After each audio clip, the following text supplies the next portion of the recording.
சுவாமி, சில பேர் ரொம்ப பக்தியா இருப்பாங்க, இறை வழிபாடு பண்ணிட்டு இருப்பாங்க, பூஜை புனஸ்காரம் சம்பிரதாயத்துல என்னென்ன இருக்கோ அதெல்லாம் சிறப்பா செய்வாங்க. சரி. ஆனாலும் அப்படிப்பட்டவங்களோட வாழ்க்கையிலயும் தொடர்ந்து துன்பம் வந்துகிட்டே இருக்கும்னு நொந்து போவாங்க. இதுக்கு என்ன சுவாமி காரணம்? கடவுள் மனிதனை நெருங்க நெருங்க துன்பம் வந்துடும். ஓ. கடவுள் மனிதனை விட்டு விலக விலக இன்பம் வந்துடும். பிரமாதம்.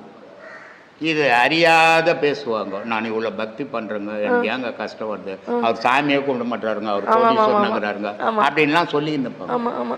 எந்த மகானாவது காரில் போனானா? இல்லை.